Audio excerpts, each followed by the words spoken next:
Twilight, Chapter 8, Port Angeles. Jess drove faster than the chief, so we made it to Port Angeles by 4. It had been a while since I had had a girls' night out, and the estrogen rush was invigorating. We listened to whiny rock songs while Jessica jabbered on about the boys we hung out with. Jessica's dinner with Mike had gone very well, and she was hoping that by Saturday night they would have progressed to the first kiss stage. I smiled to myself, pleased. Angela was passively happy to be going to the dance, but not really interested in it.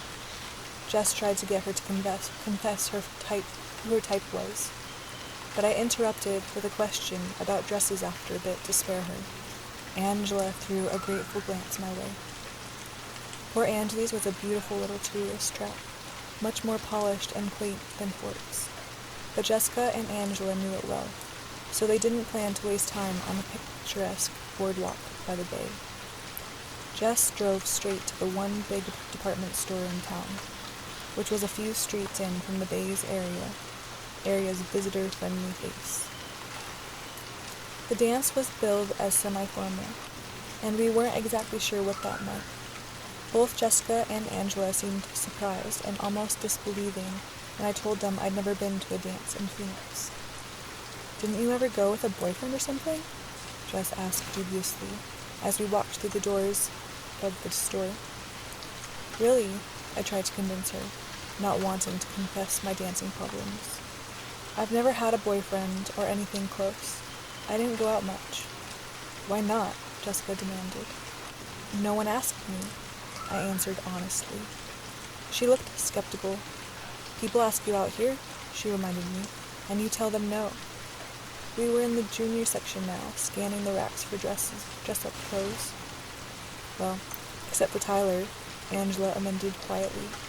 "Excuse me?" I gasped. "What did you say?" "Tyler told everyone he's taking you to prom," Jessica informed me with suspicious eyes. "You said what?"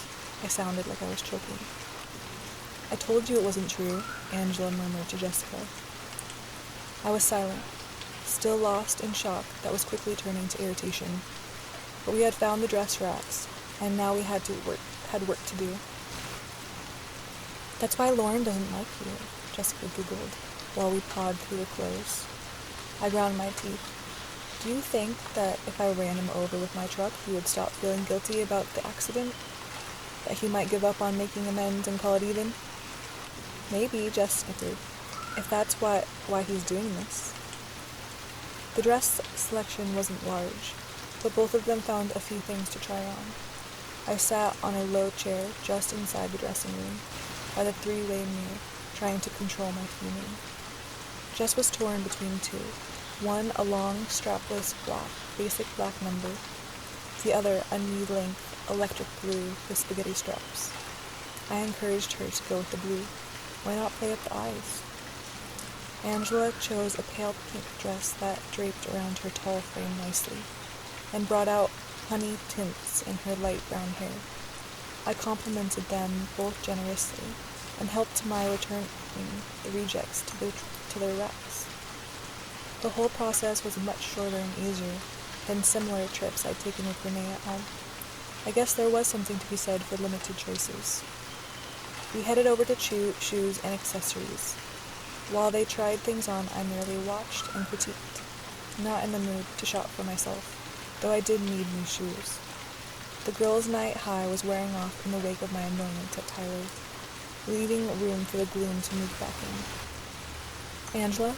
I began hesitant, while she was trying on a pair of pink strappy heels. She was overjoyed to have a date tall enough that she could wear high heels with. Jessica had drifted to the jewelry counter, and we were alone. "Yes?" She held her leg out, twisting her ankle to get a better view of the shoe. I chickened out. "I like those. I think I'll get them, though they'll never match anything but the one dress," she mused. "Oh, go ahead, they're on sale," I encouraged. She smiled, putting the lid back on a box that contained more practical-looking off-white shoes. I tried again. Angela?" She looked up curiously. "Is it normal for the Corns," I kept my eyes on the shoes, "to be out of school a lot?" I failed miserably in my attempt to sound nonchalant. Yes, when the weather is good, they go backpacking all the time. Even the doctor. They are all real outdoorsy, she told me quietly, examining her shoes too. She didn't ask one question, let alone the hundreds that Jessica would have unleashed. I was beginning to really like Angela. Oh, I let the subject drop, as Jessica returned to show us the rhinestone jewelry she'd found to match her silver shoes. We planned to go to dinner at a little Italian restaurant on the boardwalk, but the dress shopping hadn't taken as long as we'd expected. Jess and Angela were going to take their clothes back to the car and then walk down to the bay. I told them I would meet them at the restaurant in an hour. I wanted to look for a bookstore. They were both willing to come with me, but I encouraged them to go have fun. They didn't know how preoccupied I could get when surrounded by books. It was something I preferred to do alone. They walked off to the car, chattering happily, and I had headed in the direction Jess pointed out. I had no trouble finding the bookstore, but it wasn't what I was looking for. The windows were full of crystals, dream catchers, and books about spiritual healing. I didn't even go inside, though through the glass I could see a 50-year-old woman with long gray hair, worn straight down her back, clad in a dress right out of the 60s, smiling welcomely from behind the counter. I decided that was one conversation I could skip. There had to be a normal bookstore in town. I meandered through the streets, which were filling up with the end-of-the-day workday traffic, and hoped I was headed toward downtown. I wasn't paying as much attention as I should to where I was going. I was wrestling with despair. I was trying so hard to not think about him and what Angela had said, and more than anything, trying to beat down my hopes for Saturday, fearing a disappointment more painful than the rest, when I looked up to see someone's silver Volvo parked along the street, and it all came crashing down on me. Stupid, unreliable vampire, I thought to myself. I stopped along in a southerly direction, towards some glass-fronted shops that looked promising. But when I got to them, they were just a repair shop and a vacant space. I still had too much time to go looking for Jess and Angela yet, and I definitely needed to get my mood in hand before I went and met back up with them. I ran my fingers through my hair a couple of times and took some deep breaths before I continued around the corner. I started to realize as I crossed another road that I was going the wrong direction.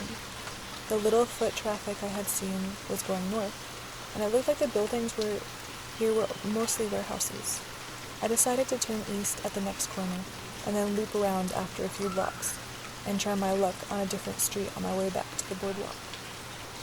A group of 4 men turned around the corner I was heading for, dressed too casually to be heading home from the office, but they were too grimy to be tourists. As they approached me, I realized they weren't too many years older than I was. They were joking loudly among themselves, laughing raucously and punching each other's arms. I scooted as far to the inside of the sidewalk as I could to give them room, walking swiftly, looking past them to the corner. "Hey there," one of them called as they passed, and he had to be talking to me since no one else was around. I glanced up automatically. 2 of them had paused. The other 2 were slowing.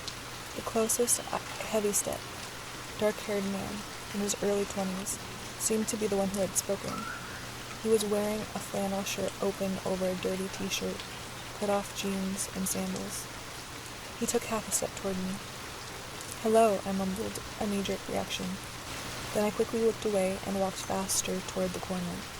I could hear them laughing at full volume behind me. "Hey, wait!" one of them called after me again, but I kept my head down and rounded the corner with a sigh of relief. I could still hear them chortling behind me.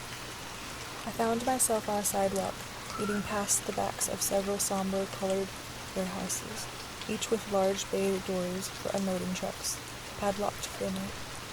The south side of the street had no sidewalk, only a chain-link fence topped with barbed wire protecting some kind of engine-prep storage yard. I'd wandered far past the part of Port Angeles that I, as a guest, was intended to see.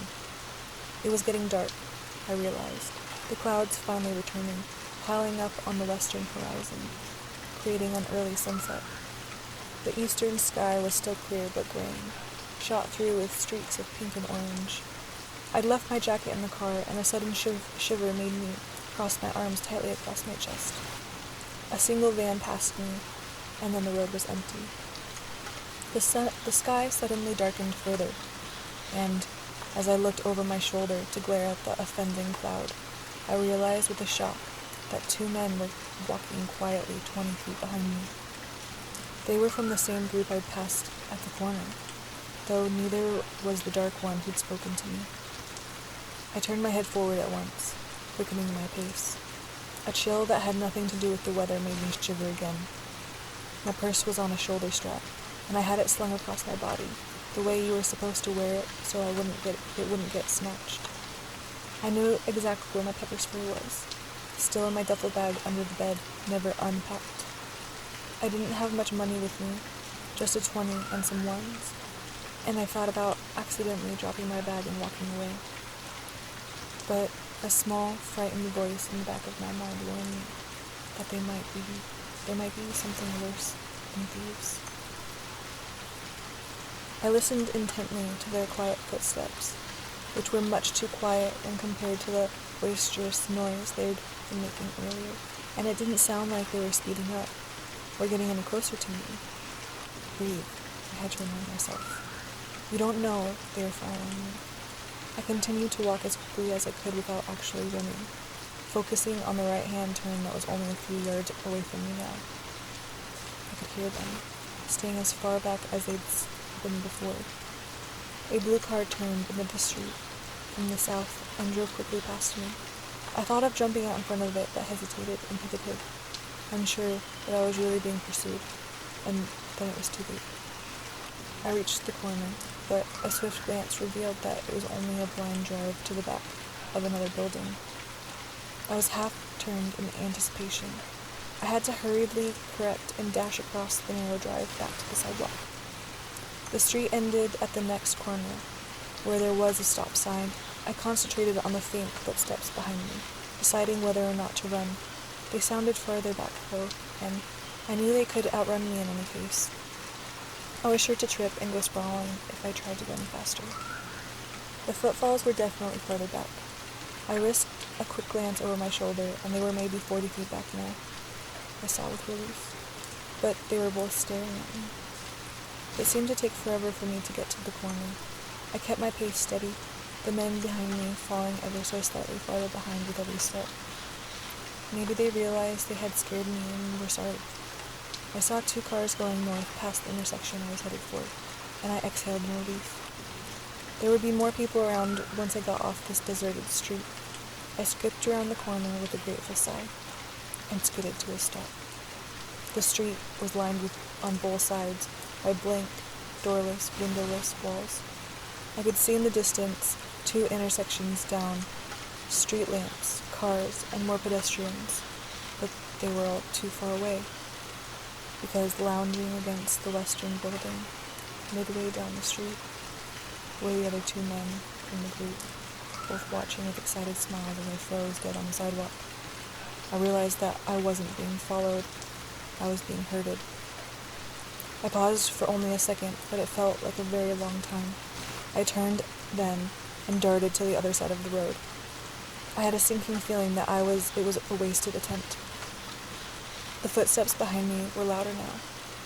"There you are," the booming voice of the stocky, dark-haired man shattered the intense quiet and made me jump. In the gathering darkness, it seemed like he was looking past me.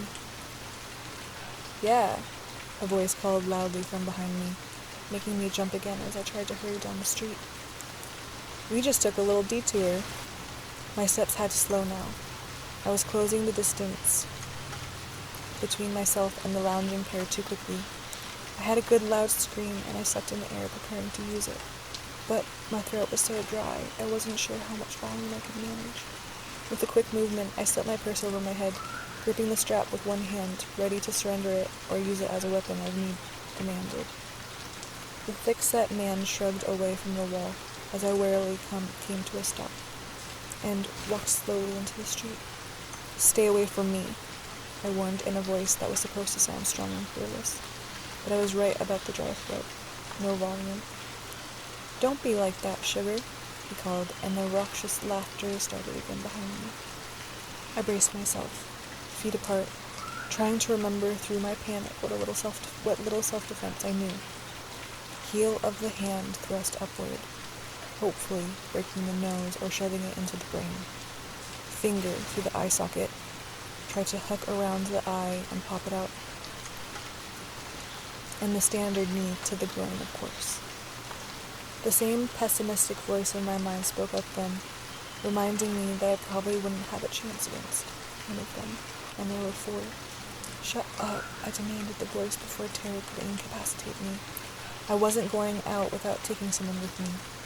I tried to swallow so I could build up a decent scream. Headlights suddenly flew around the corner, the car almost hitting the stocky one, forcing him to jump back toward the sidewalk. I dove into the road. This car was going to stop, or have to hit me. The silver car unexpectedly fishtailed around, skidding to a stop with the passenger door open just a few feet from me. "Get in," a furious voice demanded. It was amazing how instantaneously the choking fear vanished. Amazing how suddenly the feeling of security washed over me. Even before I was off the street, as soon as I heard his voice, I jumped into the seat, slamming the door shut behind me. It was dark in the car. No light had come on with the opening of the door, and I could barely see his face in the glow from the dashboard. The tires squealed as he spun around to face north, accelerating too quickly. Swerving toward the stunned men on the street, I caught a glimpse of them diving for the sidewalk as we straightened out and sped toward the harbor. "Put on your seatbelt," he commanded, and I realized I was clutching the seat with both hands. I quickly obeyed. The snap of the belt connected was loud in the darkness. He took a sharp left, racing forward, blowing through several stop signs without a pause. But I felt utterly safe and, for the moment, totally unconcerned about where we were going. I stared at his face in profound relief. Relief went beyond my sudden deliverance. I studied his flawless features in limited light, waiting for my breath to return to normal, until it occurred to me that his expression was murderously angry. "Are you okay?" I asked, surprised at how hoarse my voice sounded. "No," he said curtly, and his tone was livid. I sat in silence, watching his face while his blazing eyes stared straight ahead, until the car came to a sudden stop. I glanced around, but it was too dark to see anything beside the vague outline of dark trees crowding the roadside. We weren't in town anymore. "Bella," he asked, his voice tight, controlled. "Yes?" My voice was still rough. I tried to clear my throat quietly. "Are you all right?" He still didn't look at me, but the fury was plain on his face. "Yes," I croaked softly. "Distract me, please," he ordered. "I'm sorry, what?" He exhaled sharply. "Just prattle about something unimportant until I calm down," he clarified, closing his eyes and pinching the bridge of his nose with his thumb and forefinger. I racked my brain for something trivial. "I'm going to run over Tyler Crowley tomorrow before school." He was still squeezing his eyes closed, but the corner of his mouth twitched. "Why?" "He's telling everyone that he's taking me to prom. Either he's insane, or he's trying to make up for almost killing me last. Well, you remember it, and he thinks prom is somehow the correct way to do this. So, I figure if I endanger his life, then we're even, and he can't keep trying to make amends. I don't need enemies, and maybe Lauren would back off if he left me alone. I might have to total his Sentra, though. If he doesn't have a ride, he can't take anyone to prom," I babbled on. "Heard about that." He sounded a bit more composed. "You did?" I asked in disbelief, my previous irritation flaring. If he's paralyzed from the neck down, he can't go to prom either," I muttered, refining my plan. Edward sighed and finally opened his eyes. "Better?" "Not really." I waited, but he didn't speak again. He leaned his head back against the seat, staring at the ceiling of the car. His face was rigid. "What's wrong?" My voice came out in a whisper. "Sometimes I have a problem with my temper, Bella. he was whispering to, and he stared out the window, his eyes narrowed into slits. But it wouldn't be helpful for me to turn around and hunt down noise. He didn't finish his sentence, looking away, struggling for a moment to control his anger. At least, he continued, that's what I'm trying to convince myself. Oh, the word seemed inadequate, but I couldn't think of a better response. He sat in silence again. I glanced at the clock on the dashboard. It was past 6:30. Jessica and Angela will be worried, I murmured. I was supposed to meet them. He started the engine without another word, turning around smoothly and speeding back toward town. We were under the streetlights in no time at all, still going too fast, weaving with ease through the cars, slowly cruising the boardwalk. He parallel parked against the curb in a space I would have thought much too small for a Volvo, but he slid in effortlessly in one drive.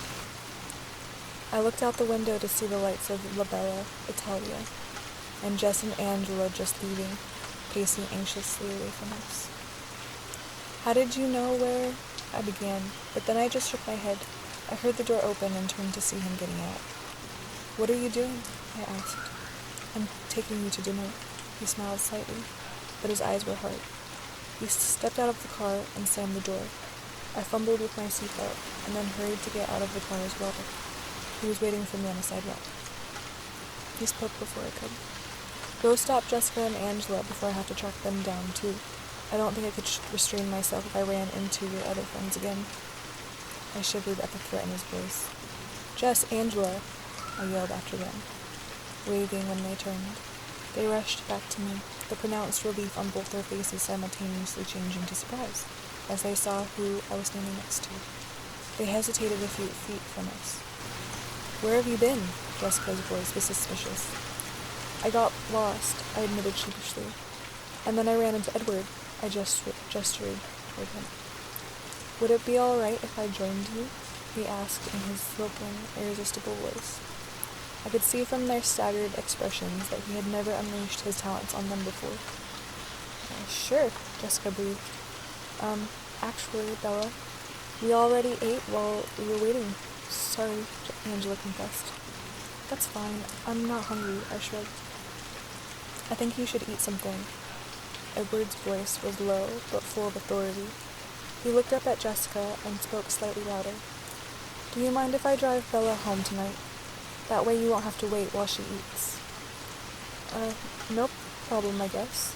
She bit her lip, trying to figure out from my expression whether that was what I wanted. I winked at her. I wanted nothing more than to be alone with my perpetual savior. There were so many questions that I couldn't bombard him with till we were by ourselves. Okay, Angela was quicker than Jessica. See you tomorrow, Bella. Edward? She grabbed Jessica's hand and pulled her toward the car, which I could see a little ways away, parked across First Street. As they got in, Jess turned and waved, her face eager with curiosity. I waved back, waiting for them to drive away before I turned to face him. Honestly, I'm not hungry, I insisted, looking up to scrutinize his face. His expression was unreadable. He knew me. He walked to the door of the restaurant and held it open with an obstinate expression. Obviously, there would be no further discussion. I walked past him into the restaurant with a resigned sigh. The restaurant wasn't crowded. It was the off-season in Port Angeles.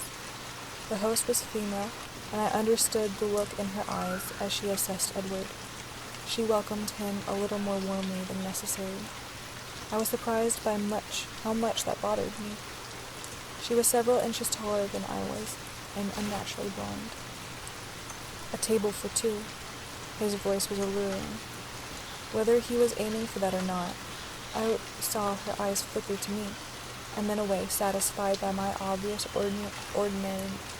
ordinariness, and by the cautious, no-contact space Edward kept between us. She led us to a table big enough for four, in the center of the most crowded area of the dining room floor.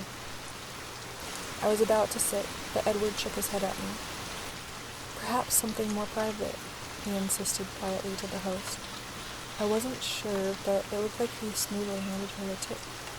I'd never seen anyone refuse a table except in old movies. Sure, she sounded as surprised as I was.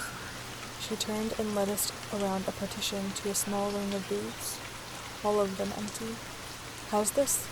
Perfect. He flashed his gleaming smile, dazing her momentarily. She shook her head, blinking. Your server will be right out. She walked away unsteadily. You really shouldn't do that to people, I criticized. It's hardly fair. Do what? Dazzle them like that? She's probably hyperventilating in the kitchen right now. He seemed confused. Oh, come on, I said dubiously. You have to know the effect you have on people. He tilted his head to one side and his eyes were curious.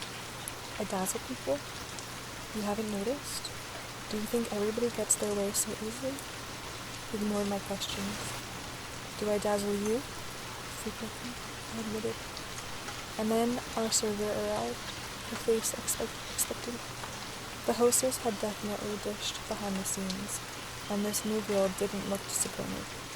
She flipped a strand of short black hair behind one ear and smiled with unnecessary warmth.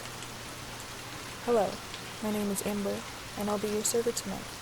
What can I get you to drink? I didn't miss that she was speaking only to him. He looked at me. I'll have a Coke. It sounded like a question. 2 Cokes, he said. I'll be right back with that, she assured him with another unnecessary smile. But he didn't see it. He was watching me. What? I asked when she left. His eyes stayed fixed on my face. How are you feeling? I'm fine, I replied, surprised by his intensity. You don't feel dizzy, sick, cold? Should I? He chuckled at my puzzled tone. Well, I'm actually waiting for you to go into shock. His face twisted up into that perfect, crooked smile. I don't think that will happen, I said after I could breathe again. I've always been very good at repressing unpleasant things. Just the same, I'll feel better when you have some sugar and food in you. Right on cue, the waitress appeared with our drinks and a basket of breadsticks. She stood with her back to me as she placed them on the table. Are you ready to order? She asked Edward. Bella? He asked. She turned unwillingly toward me. I picked the first thing I saw on the menu. I'll have the mushroom ravioli. And you? She turned back to him with a smile. Nothing for me, he said. Of course not. Let me know if you change your mind. The coy smile was still in place, but he wasn't looking at her, and she left dissatisfied. Drink, he ordered. I sipped at my soda obediently, and then drank more deeply, surprised by how thirsty I was. I realized I had finished the whole thing when he pushed his glass toward me. Thanks, I muttered, still thirsty. The cold from the icy soda was radiating through my chest, and I shivered. Are you cold? It's just the Coke, I explained, shivering again. Do you have a jacket? His voice was disapproving. Yes. I looked at the empty bench next to me. Oh, I left it in Jessica's car, I realized. Edward was shrugging out of his jacket. I suddenly realized that I had never noticed what he was wearing. Not just tonight, but ever. I just couldn't seem to look away from his face. I made myself look now, focusing. He was removing a light beige leather jacket now. Underneath, he wore an ivory turtleneck sweater. It fit him snugly, emphasizing how muscular his chest was. He handed me the jacket, interrupting my ogling. Thanks, I said again, sliding my arms into his jacket. It was cold, the way my jacket felt when I first picked it up in the morning, hanging in the drafty hallway. I shivered again. It smelled amazing. I inhaled, trying to identify the delicious scent. It didn't smell like cologne. The sleeves were much too long. I shoved them back so I could feel my hands. That color blue looks lovely with your skin, he said, watching me. I was surprised. I looked down, flushing, of course. He pushed the bread basket toward me. Really, I'm not going into shock, I protested. You should be. A normal person would be. You don't even look shaken. He seemed unsettled. He stared into my eyes, and I saw how light his eyes were, lighter than I had ever seen them, golden butterscotch.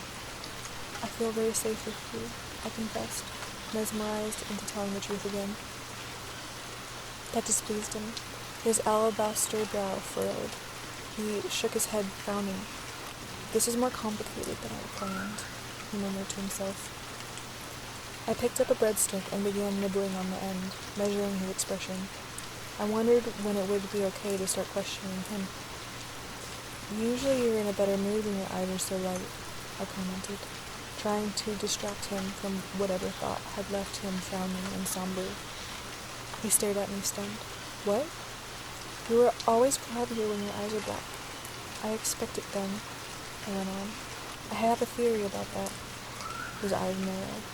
"More theories?" I chewed on a small bite of the bread, trying to look indifferent. "I hope you were more creative this time. Or are you still stealing from comic books?"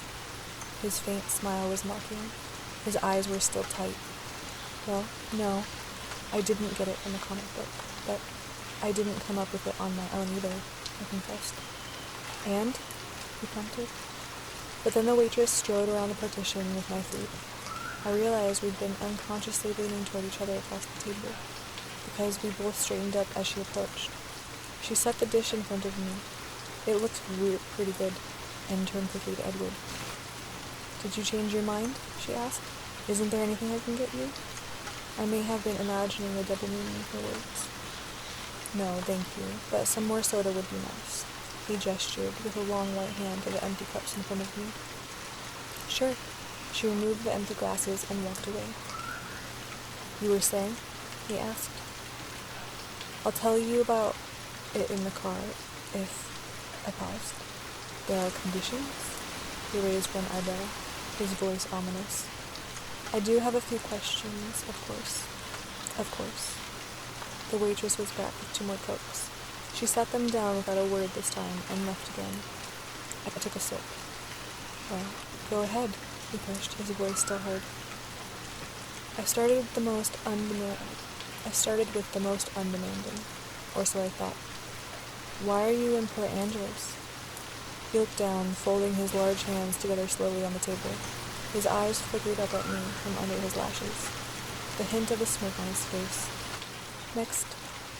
"But that's the easiest one," I objected. "Next," he repeated. I looked down, frustrated. I unrolled my silverware, picked up my fork, and carefully speared a ravioli. I put it in my mouth slowly, still looking down, chewing while I thought. The mushrooms were good. I swallowed and took another sip of Coke before I looked up. "Okay then," I glared at him and continued slowly. "Let's say, hypothetically of course, that someone could know what people were thinking.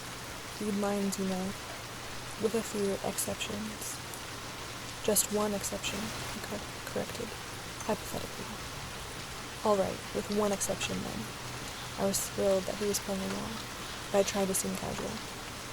"How does that work? What are the limitations? How would that someone find someone else at exactly the right time? How would he know she was in trouble?" I wondered if my convoluted questions even made sense. "Hypothetically?" he asked. "Sure. Well, if that someone, let's call him Joe," I suggested. He smiled wearily. "Joe, then. If Joe had been paying attention, the timing wouldn't have needed to be quite so exact."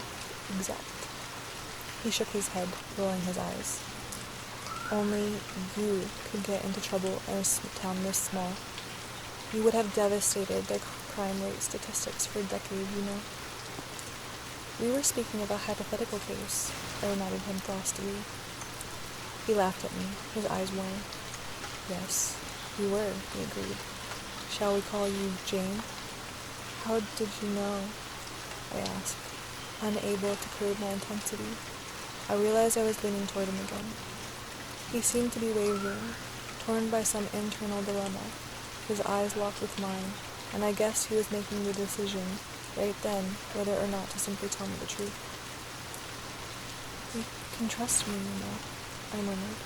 I reached forward without thinking to touch his folded hand, but he then slid them away minutely, and I pulled my hand back. I don't know if I have a choice anymore. His voice was almost a whisper. I was wrong. You were much more observant than I gave you credit for. I thought you were always right. I used to. He shook his head again. I was wrong about you and the other thing as well. You are not a magnet for accidents. That's not a broad enough classification. You are a magnet for trouble. If there's anything dangerous within a 10-mile radius, it will invariably find you. And you put yourself into that category, I guess. His face turned cold, expressionless, unequivocally. I stretched my hand across the table again, ignoring him when he pulled back slightly once more, to touch the back of his hand shyly with my fingertips. His skin was cold and hard like a stone. Thank you. My voice was fervent with gratitude. That's twice now. His face softened. Let's not trifle, Tweety. Agreed? I scowled but nodded. He moved his hand out from under mine, placing both of his under the table, but he leaned toward me. I followed you to Port Angeles, he admitted, speaking in a rush. I've never tried to keep a specific person alive before, and it's much more troublesome than I would have believed, but that's probably just because it's you. Ordinary people seem to make it through the day without so many catastrophes. He paused. I wondered if it should bother me that he was following me. Instead, I felt a strange surge of pleasure. He stared, maybe wondering why my lips were curving into an involuntary smile. Did you ever think that maybe my number was up the first time, the van, and that you've been interfering with fate? I speculated, distracting myself. That wasn't the first time, he said, and his voice was hard to hear. I stared at him in amazement, but he was looking down. Your number was up the first time I met you. I felt a spasm of fear at his words, and the abrupt memory of his violent black glare that first day. But the overwhelming sense of safety I felt in his presence stifled it. By the time he looked up to read my eyes, there was no trace of fear in them. You remember? He asked, his angel's face grave. Yes, I was calm. And yet here you sit. There was a trace of disbelief in his voice. He raised one eyebrow. Yes, here I sit, because of you, I paused. Because somehow you knew how to find me today, I prompted. He pressed his lips together, staring at me through narrowed eyes, deciding again. His eyes flashed down to my full plate, and then back to me. You eat, I'll talk, he bargained.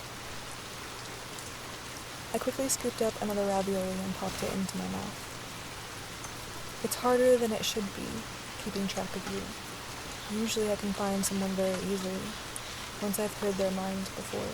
He looked at me anxiously, and I realized I'd frozen. I made myself swallow, then stabbed another ravioli and tossed it in. I was keeping tabs on Jessica, not carefully, like I said. Only you could find trouble in Port Angeles. And at first I didn't notice when you took off on your own. Then, when I realized that you weren't sitting with her anymore, I went looking for you at the bookstore. I saw in her head. I could tell that you hadn't gone in, and that you'd gone south, and I knew you would have to turn around soon. So I was just waiting for you, randomly searching through the spots of people on the street, to see if anyone had noticed you, so I would know where you were. I had no reason to be worried, but I was strangely anxious. He was lost in thought, staring past me, seeing things I couldn't imagine. I started to drive in circles, still listening. The sun was finally setting, and I was about to get out and follow you on foot, and then he stopped, clenching his teeth together in sudden fury. He made an effort to calm himself. Then what? I whispered. He continued to stare over my head. I heard what they were thinking, he growled, his upper lip curling slightly back over his teeth. I saw your face in his mind, He suddenly leaned forward, one elbow appearing on the table, his hand covering his eyes. The movement was so swift it startled me. It was very hard, you can't imagine how hard, for me to simply take you away and leave them alive. His voice was muffled by his arm. I could have let you go with Jessica and Angela, but I was afraid if you left me alone, I would go looking for them, he admitted in a whisper. I sat quietly, dazed, my thoughts incoherent. My hands were folded in my lap, and I was leaning weakly against the back of the seat. He still had his face in his hand, and he was still as if he'd been carved from the stone his skin resembled. Finally, he looked up, his eyes seeking mine, full of his own questions. Are you ready to go home? He asked. I'm ready to leave, I qualified, overly grateful that we had the hour-long ride home together. I wasn't ready to say goodbye to him. The waitress appeared as if she'd been called, or watching. How are we doing? She asked Edward. We're ready for the check, thank you. His voice was quiet, rougher, still reflecting the strain of our conversation.